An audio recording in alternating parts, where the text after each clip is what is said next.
It fits perfectly above the fireplace mantle over our wedding picture.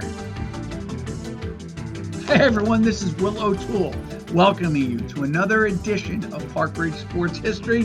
This week, I'd like to have some fun with the Super Bowl and talk about a little baseball. I think it should interest you about the two pictures that I'm going to focus on. But with the Super Bowl now coming in, it really is no longer a game, it's an event. I'd even say it's no longer even an event. It's so part of Americana that the week that leads up to the Super Bowl is probably just as enjoyable to the fans as the game itself. And of course, the NFL has added so much to it, and this is why it's such a multi-billion dollar corporation of basically 32 different franchises. Think like McDonald's or Burger King all over the United States, with franchises in New York, Philadelphia, Pittsburgh, etc. But the Super Bowl has gone from a 2 o'clock in the afternoon, partially attended game in beautiful Los Angeles to now a 5:30, 6 o'clock kickoff time, probably about 6:09, because we even have it down to the minutes and seconds, and we even have betting on that, about a 6:09 kickoff. And it's a marathon day that really begins around 11 o'clock and doesn't end until really about 1 o'clock on Monday morning. And I was just, as I was going to do this show, I was looking at a story about a state that wants to actually make Super Bowl Monday, the day after the Super Bowl, into a state holiday, not a federal holiday, and substitute the Monday, Super Bowl Monday, with by having that as a state holiday and eliminating Columbus Day that occurs in the fall. And that state, of course, is Tennessee, which I am actually kind of surprised at, because the Tennessee Titans have only made the Super Bowl once. And actually, I thought probably the first state to really go out and do something like this would have been either California, New York, or Florida. And I picked California and Florida simply because many times that's where the Super Bowl is held. Now, I'm going to tell Tennessee this: they should probably hold out a little bit longer, because I think it's inevitable that the NFL is going to make the Super Bowl on President's Day weekend. Many people now have, it seems, the Friday and the Monday off, and easily the NFL could expand it. As I've said in past broadcasts, you could just expand either the season by giving an extra week off to all the teams and maintaining the playoff system as it is now, or simply just expanding the playoff system by one more week and eliminating potentially the Pro Bowl, something nobody watches anyway. I often wonder if it's almost like making the Pro Bowl is like winning that contest, which is first place is a 3-day stay in Philadelphia. The second place winner was a 5-day stay in Philadelphia, or joke to that concept. And making the Pro Bowl for many of these players, I don't know how they even want to do it in terms of their bodies. Teams that are eliminated and don't even get into the playoffs, those players basically have to wait 5 weeks to play in this game. And the NFL has done probably everything within their power to make it somewhat of an attraction for viewers. I just don't think viewers want to watch.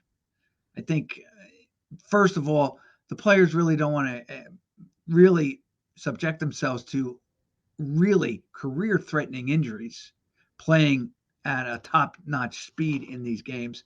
And really, the games are, it's probably the all-star game that I can say is the most boring.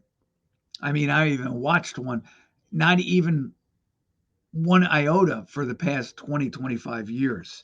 And I always tune into the baseball. I always tune into the NBA. Every once in a while, I do watch the NHL. And of course, the NHL is a little bit different because they don't seem to have one particular weekend or geared towards it. Now, as I've stated before, the Super Bowl would be coming up against the NBA and their NBA All-Star weekend, but I think that you could probably do both. Now, would the NBA be willing to share that time with the NFL? Well, money could make those problems go away quickly.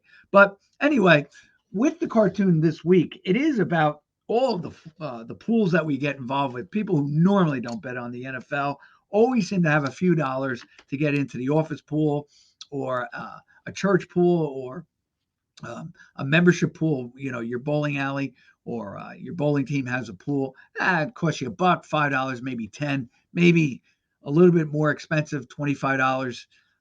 And it keeps you really interested in all four quarters. It does keep you interested in the blowouts, and you always want to see whether your numbers uh, will be the ones that are at the end of each quarter or at the game. And usually it pays for, if it's an expensive pool, might pay for dinner. If it's a 5 or 10 type of nickel dime type of pool, might just pay for pizza on Friday night, but it's fun. And you get together with your friends on doing it. And of course, that is really why Tennessee and the Super Bowl, why it has become such an event, because this is probably the final gathering of friends and family in the winter. And many do have Super Bowl parties that begin at noon and don't end until after the Super Bowl has ended, which is about 12 or 1 o'clock in the morning, which is why Tennessee has initiated discussion about giving a Super Bowl Monday. But this year's teams, Kansas City and Philadelphia, I was going to do a kind of a study, a breakdown, but what do I know? Oh, I will state this. Both quarterbacks, Jalen Hurts for Philly and Pat Mahomes for Kansas City, really do represent, I guess, what you would say the elite of the elites. I know that Hurts really doesn't get a lot of coverage, but he's a really good quarterback. I mean, the team went 14-1. So they have a strong defense, good players, and of course, Hurts, okay, maybe he's not seen as the ideal or the prototypical quarterback, but he does what it takes to win. And he's going to be tough. Even if you say he might be Mahomes light in terms of his skill as a passer or his skill as a playmaker or his skill as an ad lib playmaker. I don't think anybody that makes, I think Mahomes so much fun is his skill at ad libbing. I think he probably does that the best of any NFL quarterback. But it should make for both an intriguing and interesting game. And I'm hoping for an exciting game. The Chiefs probably, I would say, because of the experience of winning a Super Bowl and getting into another one, have probably the edge over the Eagles. But don't forget, the Eagles were there defeating the dynasty team, the Patriots, a few years ago. So, like I said, it should be an interesting contest. That being stated, I thought it would be a lot of fun. I went on, and of course, I use Football and Baseball Reference along with Baseball Almanac many times to get as sources for my statistics and all the rest of it. So I was going, and as I stated, I was going to do maybe a statistical breakdown of the teams and maybe come up with my expert choice. First of all, I'm not an expert. I don't think any sports pundit is an expert, because there's so much you can learn. And the games there are so many twists and turns in games that you really can't predict the games as they are. There are definitely certain feelings I get about games every once in a while where I really feel strongly about it. But any viewers will know that if I ever talk about University of Michigan, I'm always wrong. If I say take Michigan, they lose. If I go against Michigan, they win. So, and in any sport, that is, whether it's hockey, basketball, or football. So I am no expert, but I love learning. And I love doing the research. And when I was doing the research with Kansas City now, I probably have more of a memory of the Kansas City Chiefs' first Super Bowl win, 1970, that Super Bowl against the Minnesota Vikings, in which they basically, if you watch that game, even if you're a Viking fan or an objective viewer of the game, as I was neither a Kansas City Chiefs fan or Minnesota, but I was rooting for the Vikings in that game. If you watch that game, the Vikings never had a shot in that game. They were just totally outplayed by the Chiefs. Now, again, the Chiefs had just been there with Len Dawson in the very first Super Bowl against the Packers in 1966-67. So here they are, 69-70, playing basically about 2-3 years later. Probably have that little bit of an edge in experience. But if you take a look and be honest about your assessment, Minnesota is a step slower in that game. Dawson is a far superior quarterback than Joe Kapp. And I think the same thing occurs when the Chiefs get back into it and win their second Super Bowl later on. And this year's group, I've seen, it's funny. I saw a lot of Minnesota, and I really did think the Giants could beat them. I saw a lot of Kansas City. I really thought Cincinnati was going to beat them because I love Burrow. I think eventually he will get his Super Bowl ring. But I knew the game was going to be good, exciting, and I really, really, really liked Cincinnati. I knew Mahomes was going to play, but I really thought they might have the edge on Kansas City just because you were worried about Mahomes maybe taking a hit at any time and then losing their quarterback. He's exciting. There's no question about he is without a doubt the most exciting player in pro football. But as I stated, don't take anything away from Jalen Hurts. He's done an incredible job. They're very similar, 67% completion rating, 3,700 yards. Yards per attempt is 8 yards for Jalen Hurts. He only threw 6 interceptions. 22 touchdowns. Okay. Now, compare that with Patrick Mahomes. Yeah, I would say that Mahomes, 67.1, threw 5,200 yards, 8.1 yards per attempt, 41 touchdowns versus 12 interceptions. Now, basically double on both interceptions and touchdowns. But I think if we always talk about, keys to the game. Well, yeah, they always talk about turnovers. But I do believe that with Hurts, the fact that he doesn't give up the ball is so important. In last week's game against San Francisco, the Niners, I really do believe were convinced that to get back in that game, if they could have forced Hurts into a turnover, maybe they had a chance. Hurts never did it. In fact, if anything, he became even tighter fisted, let's say, with the ball. Mahomes, because he kind of ad-libs, maybe he gives up that occasional interception that he normally wouldn't. So that might be an edge for Philadelphia in the game. But nonetheless, you know what? The groundhog has picked successfully the AFC 5 out of the last 6 times that he saw his shadow. This week, the groundhog, Punxsutawney Phil, saw his shadow. So I guess I got to go with the Chiefs because he's going with them. Remember, they've won 83% of the time, the AFC, when he has seen his shadow and scampered back inside. Although like I said last week, I could never understand that. If he sees a shadow, that basically means that the sun is out. So you would think that would mean that winter is coming to a faster end.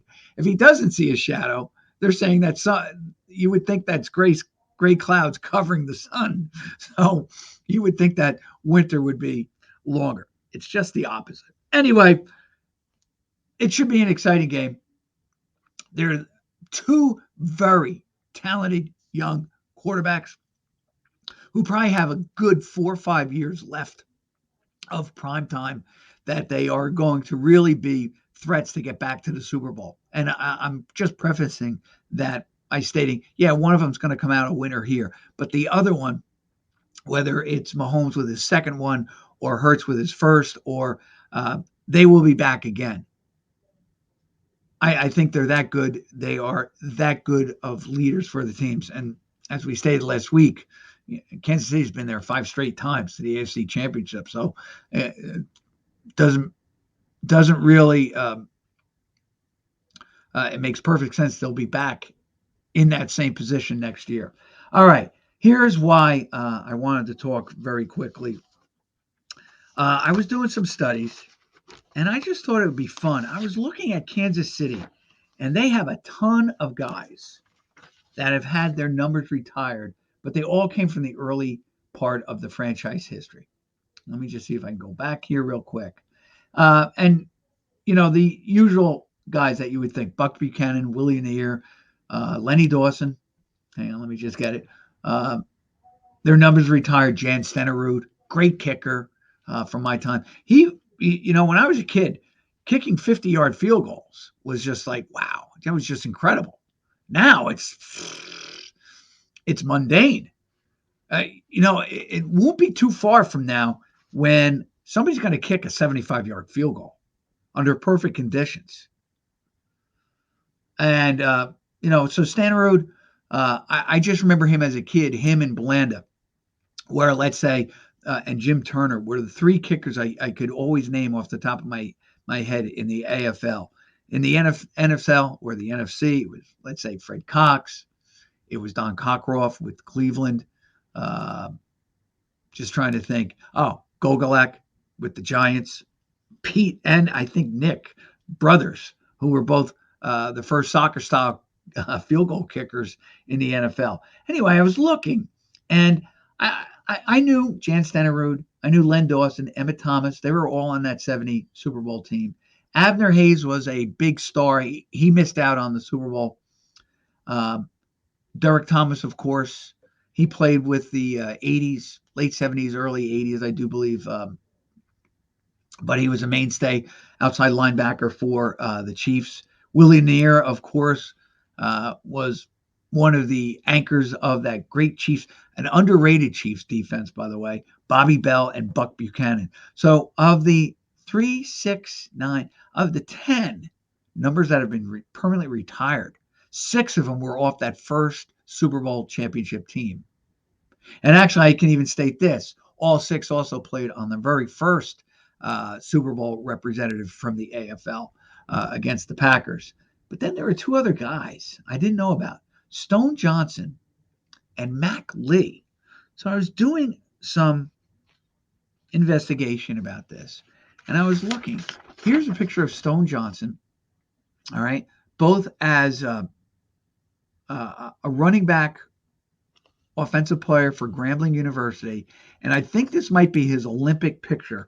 I one time had a book on the 72 Olympics, which is kind of unique because that 72 basketball team, that's the one I always like to focus on, the very first one that was robbed of its Olympic gold by a lot of circumstances. And I've gone into that with a previous show, and I don't want to digress too much.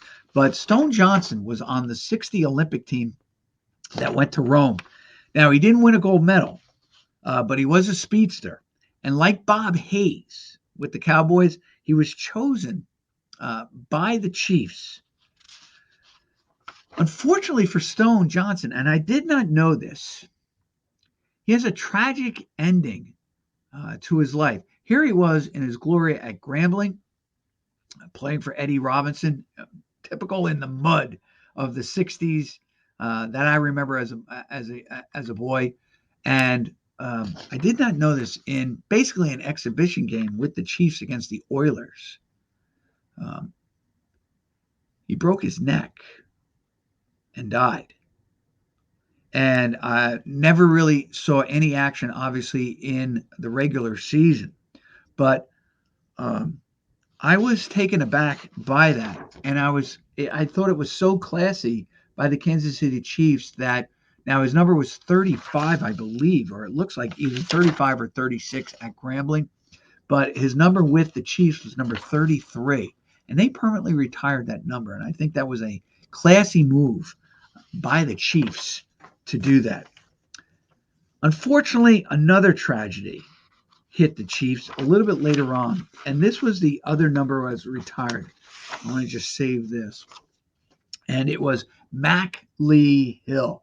Now, he did play in the league for the Chiefs in the regular AFL season. And of course, what I love about this card, so much like the 60s cards for Topps, the grainy wood look as if it looks like a television. But he's number 36 with the Chiefs. This is their away uniform.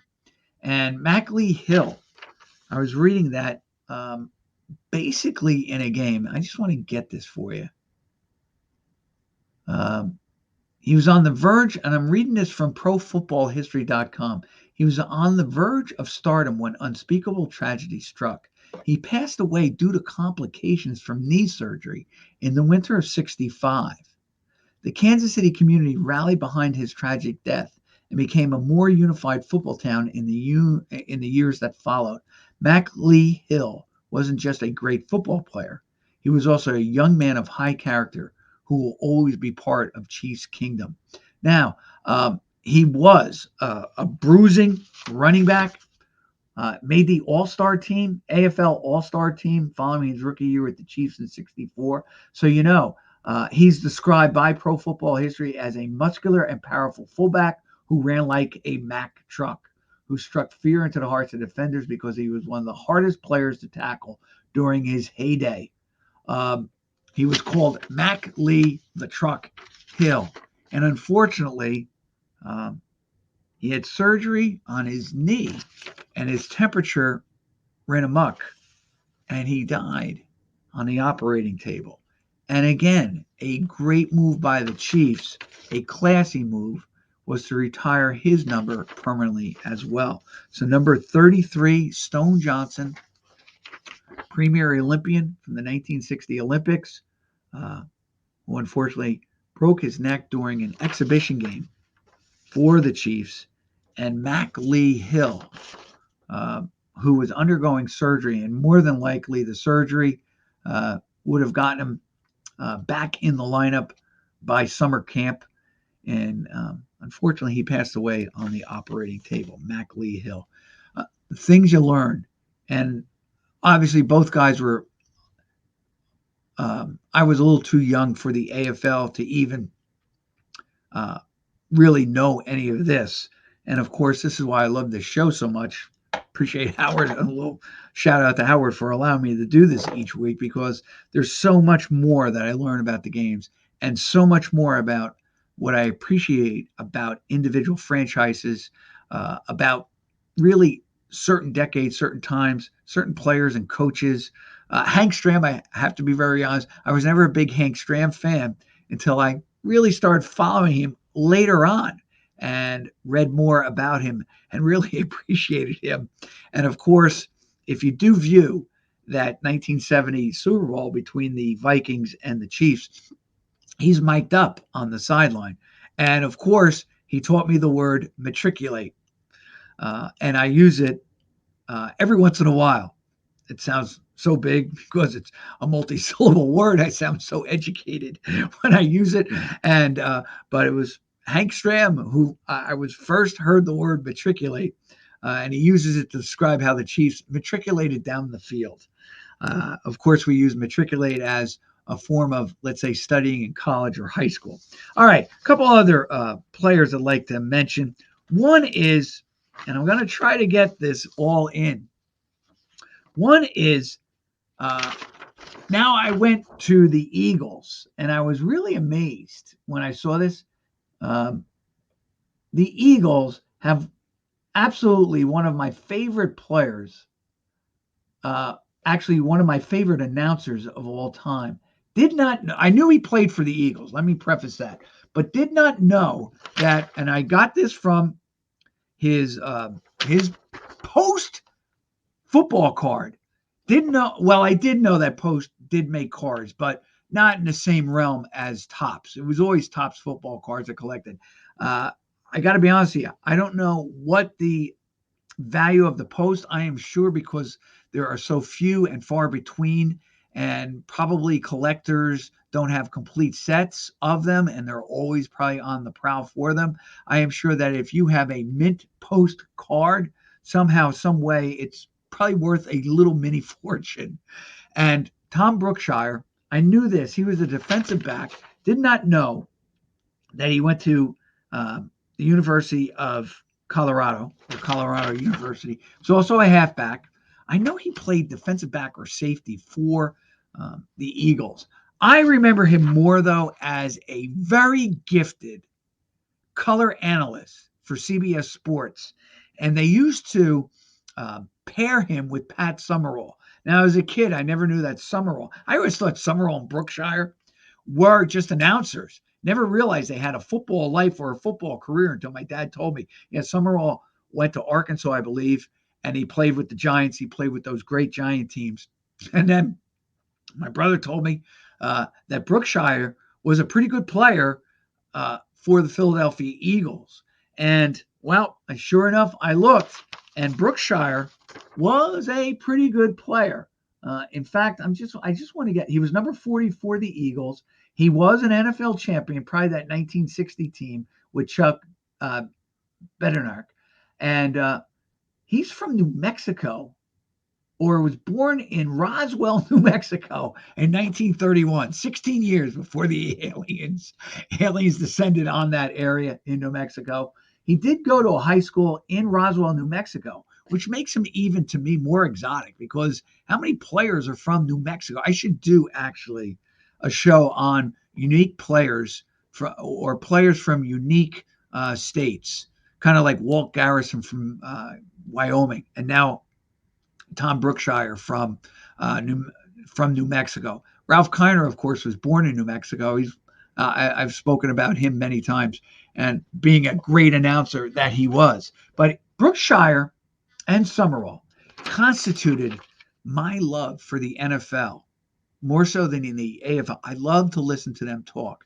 Not only that, but before ESPN, before we had YouTube and all of these highlights and stuff, the NFL used to have an NFL report, a show that was either extended, and I've watched it in the past, even on YouTube. I found it on YouTube. And it was either 30 minutes to an hour. And what they did was, let's say they would show highlights and tape and analyze the games from the previous week. And I used to watch that. I think it might have been either Sunday morning or maybe Saturday afternoon. And I can't say I watched it religiously, but when I got a chance to see it, it was kind of cool.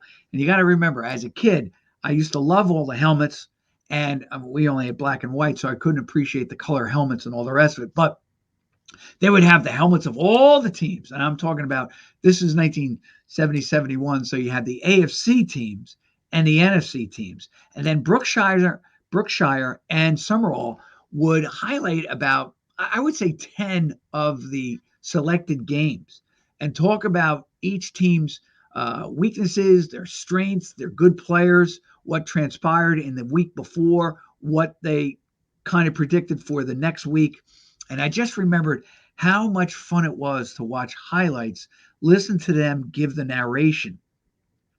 And, they would show, what was kind of cool about the show was that they showed not just the highlights, but the lowlights of, the struggles of a team. And in one particular one, I do remember it was like week 13 or week 12 of the 1970 Dallas Cowboys. And they played the Cleveland Browns. Now, this is the year that the Cowboys do make the Super Bowl and lose in the Blunder Bowl. 16-13 to the Colts on the Jim O'Brien field goal, set up by an interception by Tommy Curtis, thrown by Craig Morton, intended, I think, for either Dwayne Thomas or Walt Garrison. Is the game coming back to me? Am I crying enough about it? Because I was rooting for the Cowboys. Many times I root for the teams that lose in the Super Bowl, but I was a big Cowboy fan then. And anyway, make a long story even longer. They were talking about a game. It was week 12, and I forgot about this. The Cowboys were phenomenal. Their defense really carried them for the last few weeks, and they played a 6-2 game against the Cleveland Browns in muddy Cleveland. Now, that's really redundant because every time I ever saw a game coming from Cleveland, it was always muddy. It could have been the middle of July or it could have been December. And the game was just always muddy, which made it so much fun. And of course, Cleveland wore white home uniforms and they were muddy before they even had the kickoff. That's how bad it was.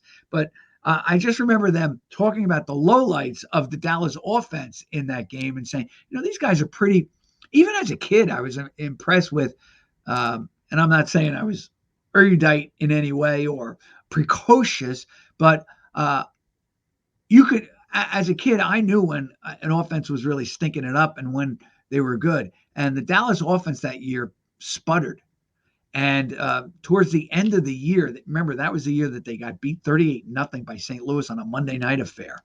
And they scored 6 points in a game that they beat Cleveland and let up a safety to them and won the game 6-2. Why I bring that up? Because about 2 or 3 weeks later, the day after Christmas, they beat the Lions 5-0. And we're winning that game basically 2-0 for quite a bit. No, I think they were winning the game 3-0 and then got a safety, which meant that they needed a touchdown to win the game, the Lions, and of course they never did. But Brookshire, what I loved about his, and I wish more of the announcers would be like this today, he just was a meat and potatoes guy. He never went off like I'm doing, I guess, right now, but he never glorified every play. He just said what had to be said about the play. And every once in a while, what I like about the John Maddens and the Brookshire and even the Pat Summeralls is that before the play went off, they used to predict what the team needed to do. In other words, they just didn't announce what happened or what transpired and give an analysis of what transpired. What they used to do was predict what the team should do or what's expected of them to do, which really added a little bit of drama to the whole episode. So Tom Brookshire, there he is, number 40, went to the University of Colorado. Now, another guy I want to just focus on, and then I'm going to get to the baseball part of this, was a fellow who was Pete Retzlaff. Now, I never heard of him. And he went to South Dakota State. Let me just see where he went to school. He was number 44. And he actually went to South Dakota State and he actually went to, 2 schools. None of them really big time, even today. He's from Ellendale, North Dakota. So his first school was North Dakota Ellendale. I don't even know if that still exists today as a school or has it been sucked into the whole North Dakota campus as one entirety. I'll have to look that up. And then he went to South Dakota State. And it was from there that Pete Retzlaff was drafted by or came to be. He was actually drafted by the Lions in the 22nd round in the 1953 draft. Now, he winds up with Philadelphia right away. Either Detroit just didn't think he was good enough, but he signs basically as a free agent at the age of 25 with Philadelphia. He does serve a stint in the Army. And he's actually number 25 before he's finally given the number 44. So he goes from running back to tight end in the pros. And he actually was Pro Bowl 4 times. And actually, ready for this, he finished 4th in the MVP in 1965. Pretty good. Led the league in receptions with 56 in 1958, making his first Pro Bowl that year, and All-Pro second team. Each year, ready for this, he was double digits in yards per catch, yards per reception. His lowest being his second year in the league, 1957, 12 yards a carry. Ready for this? By the time he's, age 31 through 35, Retzlaff, right, had 19.5, 15.7, 16.8, 18.0, and 16.3 yards per carry. That's a tight end. Those are pretty good numbers. Not only that, but he scored 47. He actually had a better second part of his career because he goes on and scores eight between ages 33 to 35. Retzlaff scored 24 of his 47 touchdowns, more than half in 3 seasons. And he does play on that 60 team with Brookshire and with Chuck Bednarik, who, of course, was one of the last of the two-way players. Great. I love these Philadelphia uniforms. They're simple. I do like my cartoon today, the gray, the striping, and all the rest of it. I like the fact that pretty much the Eagles and also the Jets have really maintained their green and white. Sometimes the Jets go with the black, but really the Eagles have been green and white and silver for most of their career. I don't like they did use the black this year. Well, they have used the black in the past, but for their helmets, you can just see it here. I do like that green and silver winged helmet. I do like these because they're simple, and I just like the simplicity of those helmets as opposed to today's. Sometimes they just have too much striping and too much detail. And this, from a distance, really is recognizable more than the others. That's why I like the Chiefs logo with the arrowhead. Still like that. Kind of reminds me of the Redskin helmet with the spears, but that's still one of the best helmets all time in the NFL. And I do love Florida State's version of it too. But I really like the old Redskin 69 one. All right. Last two things. I do some work for a website called Ball 9. It's all things baseball, and they have me doing a countdown, top, let's say, 400 or 500 events in baseball history that they consider kind of cool. So I thought today, and if I don't get to this in time, but do have a cartoon here, and it's a guy who manages to really stay. Hang on, I'm going to disappear for a second. Cartoon of the day. Forget the 4 decades players. I'm the Methuselah of baseball. The 2 centuries pitcher, Jamie Moyer. Now, I probably won't have time to talk about my other guy here, Rube Waddell, but I'll save that. Here's the thing about Jamie Moyer. I couldn't believe. First of all, he played 25 years in baseball. And, this is the fun part. He starts in 1986 with the Cubs, goes to Texas, plays for St. Louis, Baltimore, Boston for a season, Seattle, which I really remember him being in Seattle, Philadelphia, where he retires. And then one season where he comes back out of retirement and pitches at age 49 for the Colorado Rockies. Ready for this? He won 269 games. Jamie Moyer. I'm going to put this up. Here's Jamie Moyer. He won 269 games. And this is 3 pitchers who won games, the most games after the age of 40. All right. One of them being Jamie Moyer and the other being Phil Niekro. And a third. And the third one, I can't remember. I just have a brain lock on that. So anyway, never realized this about Moyer. He has a winning record his first year at age 23. He went to St. Joe's University in Philly. And I do believe he's related to Digger Phelps, the longtime coach of Notre Dame, who also was a coach at Fordham and then, of course, a broadcaster with ESPN. I'm pretty sure he's the son-in-law of Digger Phelps. I probably, as I'm saying that, I'm probably wrong, but I don't think I am. Anyway, he then proceeds to have 5 losing seasons in a row. Then goes to Baltimore, where he wins 12 games. He goes 12-9 for the 93 Orioles. Then goes 5-7 for the Orioles and an 8-6. Then is traded or winds up in Boston and Seattle, where in 96 he wins 13 against 3. He actually leads the league in winning percentage, 813. Stays with Seattle and actually, ready for this, with Seattle, probably has his best seasons. He wins 145 games, including 2003 when he makes the All-Star team, has a 750 winning percentage, has a 327 ERA, and wins 21 games as a 40-year-old. Incredible, Jamie Moyer.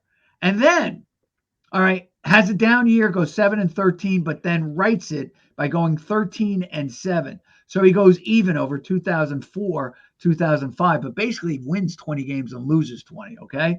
Then is traded to Philadelphia after losing 12 of his first 18 decisions with Seattle in 2006.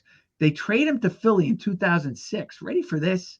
And he has a resurrection again, in which he wins 5-2 with Philly in 2006. He goes 14-12 at age 44 with a 5.01 ERA, but he manages to have a winning record with the Phillies in 2007. But he bests that by going 16-7 at age 45. That I do remember with the Phillies, and cuts his ERA down to 3.71. And then wins 21 games against 19 losses for the Phillies the next 2 years.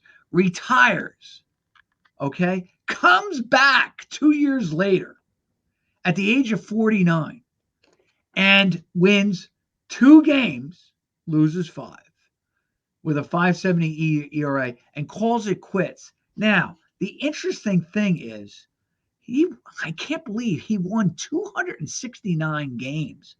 His WAR, just to give you an idea of his WAR, is not bad, 49.8. But he's like one of these guys, 269 wins. Now, a lot of people will say, well, that's because he lasted so long in the league. Hey, says a lot about your talent, your determination, your spirit, your teamwork, that you can last 25 years, win 269 games with several teams, and really contribute in helping those teams win. Jamie Moyer. I don't know. As you know, the years go on, you might just start looking at that 269 wins and start to say he might be the last guy to even approach that number. Do you realize at 269 wins, he had a 563 winning percentage, even though he gets off losing 5 of his first 6 years, he has a losing record. Pretty incredible. Jamie Moyer, the Methuselah of baseball. 2 centuries, 4 decades, 269 wins. This is Will O'Toole. Thank you again for joining me. Shout out to Howard Fredericks. Enjoy the Super Bowl, and we'll be back with another edition